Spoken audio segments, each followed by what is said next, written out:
Great eastern shipping কোম্পানির চার্টে আজকে আমরা রয়েছি। তো দেখতে পাচ্ছি সুন্দর একটা প্যাটার্ন কিন্তু তৈরি হচ্ছে, একটা ব্রেকআউট জোন আমরা দেখতে পাচ্ছি, বা ব্রেকআউট অলরেডি একটা কনসলিডেশনের পর একটা ব্রেকআউট আমরা দেখতে পাচ্ছি চোখের সামনে। সেটা আমরা একটু পরে অ্যানালাইজ করছি বা ভালো করে বলছি। তো গ্রেট ইস্টার্ন কী করে অ্যাকচুয়ালি, এটা তো ইন্ডিয়ার সবথেকে মানে লার্জেস্ট যে প্রাইভেট শিপিং কোম্পানি আছে না, প্রাইভেট শিপিং কোম্পানিগুলোর মধ্যে এটা হচ্ছে সবথেকে লার্জেস্ট। এই ক্রুড অয়েলের যে পরিবহনটা হয় সেটা এরা মেনলি দেখে। ক্রুড অয়েল বলো বা পেট্রোলিয়াম প্রোডাক্ট বলো বা এলপিজি, এই ধরনের জিনিসগুলো এরা বেশি কাজ করে এইগুলোর মধ্যে দিয়ে। তো দেখতে পাচ্ছি যে সুন্দর একটা প্যাটার্ন কিন্তু রয়েছে, একটা ব্রেকআউট দেখতে পাচ্ছি টেকনিক্যাল চার্টে। তো দেখো এই জায়গাটায় না অনেক অনেক দিন ধরে মানে সময় কাটিয়ে নিয়ে একটা সুন্দর, আমি দেখাচ্ছি একটু এঁকে দেখাচ্ছি।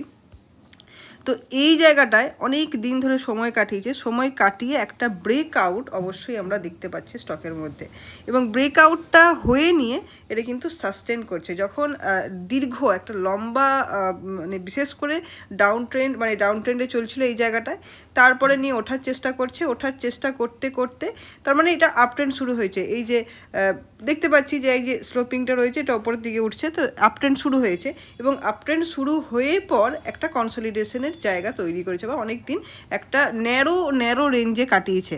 তো যখন আপ ট্রেন্ডে কোনো স্টক চলে এবং চলতে যখন একটা ন্যারো রেঞ্জে ঢুকে যায় এবং তারপরেই একটা ব্রেকআউট যেটা ঘটে, সেখানে কিন্তু একটা এন্ট্রির জায়গা থাকে সবসময়। তো এখানে সিনারিও কী হতে পারে, এই যে ব্রেকআউটটা হয়েছে এখান থেকে কী সিনারিও, আমরা তিনটে সিনারিও সবসময় কথা বলি, তিনটে সিনারিও ঘটতে পারে। তো আমাদের স্টক মার্কেট মানেই হচ্ছে প্রবাবিলিটির খেলা। তো আমাদের তিনটে প্রবাবিলিটি বা কী সিনারিও হতে পারে বা সেই অনুযায়ী আমরা কিভাবে অ্যাক্ট করব, তো সেটা জেনে রাখা অবশ্যই দরকার। নয়তো কিন্তু সমস্যা হতে পারে, এক্সপেকটেশন অনুযায়ী হলো না, তখন কিন্তু ক্যাপিটালও ঝুলে যেতে পারে বা সাইকোলজি ডিস্টার্ব হতে পারে।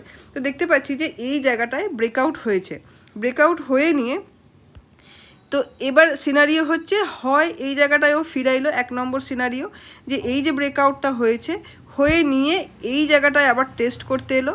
হ্যাঁ, টেস্ট করে নিয়ে আবার ছোট ক্যান্ডেল করে 30 ডিগ্রি অ্যাঙ্গেল বা 40 ডিগ্রি অ্যাঙ্গেলে আবার ওঠার চেষ্টা করলো এইভাবে। তো এখানে একটা এন্ট্রি হতে পারে। যারা ভাবছো যে না ঠিক আছে আর একটু দেখি, যে একটা কারেকশন অবশ্যই দেখা উচিত, যে একটা কারেকশন এলো তারপরে নিয়ে আবার ওঠার চেষ্টা করছে, তখন এন্ট্রি করা যেতে পারে। এবার বিষয় হচ্ছে হয়তো এতটা কারেকশন করলো না, কারেকশনটা হাফ হলো। মানে আমি যদি বলি যে এই লেভেলটাতেও কারেকশন কিন্তু নিতে পারে। কতটা কারেকশন নেবে সেটা তো মানে এইভাবে বলা সম্ভব নয় যে এক্স্যাক্টলি এই লেভেলে এসে কারেকশন নিল তারপরে উঠলো, তো সেটা কখনোই বলা সম্ভব নয়। তো এই একটা আমরা কি করতে পারি, আমরা জোনগুলো চিনে রাখতে পারি, যে হ্যাঁ এইরকম একটা জোন রয়েছে, এখানে কারেকশন নিতে পারে, দিয়ে নিয়ে আবার উঠতে পারে, এবং পরের জোন হচ্ছে অবশ্যই তারপরের এই লেভেলটা।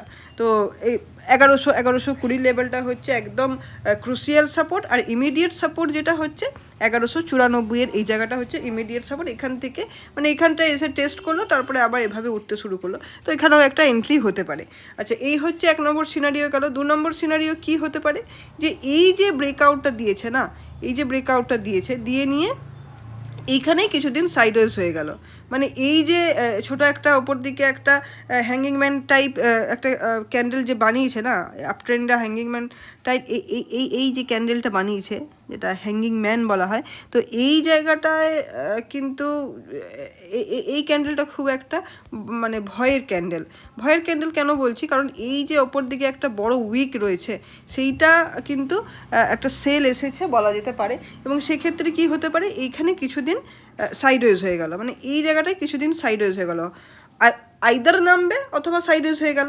হ্যাঁ, যদি স্ট্রেংথ না থাকে এই মুহূর্তে, তো দেখা গেল যে এইরকম একটা পরিস্থিতি তৈরি হতে পারে। তো সাইডওয়েজ হয়ে গিয়ে পর আবার কিছুদিন এখানে কনসলিডেট করে ওপর দিকে উঠতে পারে, বা ওপর দিকে আবার ওর নেক্সট র্যালি শুরু করতে পারে। তো এটা হচ্ছে 2 নম্বর সিনারিও। 3 নম্বর সিনারিও কী হতে পারে, যে এই যে যখন আপট্রেন্ডে চলে এবং আপট্রেন্ড যখন কোনো স্টকের স্ট্রং আপট্রেন্ড চলছে, সেক্ষেত্রে অনেক সময় এই হ্যাঙ্গিংম্যান টাইপ যে ক্যান্ডেলটা আমি বললাম যে এটা ভয়ের বিষয়, এটা অনেক সময় নেগলেক্ট হয়ে যায়, এটাকে মার্কেট পাত্তা দিল না, দিয়ে নিয়ে এর যে আপট্রেন্ড রয়েছে সেটাকে কন্টিনিউ করলো। হতে পারে যে হ্যাঁ এই যে এখানে যে সেলটা এসেছিলো সেখানে খুব একটা জোর নাই, সেই ক্ষেত্রে এটা কিন্তু আবার কন্টিনিউ হতে পারে, এইভাবে যেভাবে উঠছিল সেভাবে এভাবে কন্টিনিউ হতে পারে, এবং সেই ক্ষেত্রে নেক্সট জোন কোনটা আছে সেটা আমরা দেখব। তো সেটা আমরা দেখতে পাচ্ছি যে এই যে লেভেলটা রয়েছে না, আমি একটু এই লাইনটাকে ওপরের দিকে নিয়ে যাওয়ার চেষ্টা করছি।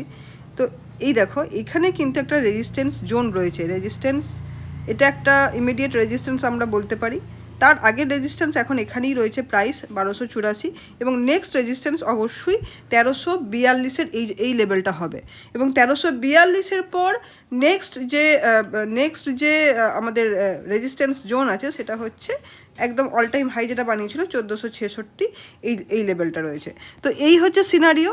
আইদার ওপরের দিকে গেলে রেজিস্ট্যান্স জোনগুলো আমরা চিনলাম, নিচের দিকে গেলে কোথায় সাপোর্ট নিতে পারে সেই জোনগুলো আমরা চিনলাম। মোটামুটি একদম 1120 জোনটা একটা সাপোর্ট রয়েছে, এবং ইমিডিয়েট সাপোর্ট জোন হচ্ছে 1210-20 এই লেভেলটা। তো নিচের দিকের সাপোর্ট লেভেল আমরা দুটো চিনলাম, এবং ওপরের দিকে রেজিস্ট্যান্স লেভেল কোন দুটো আমরা সেটাও দেখলাম।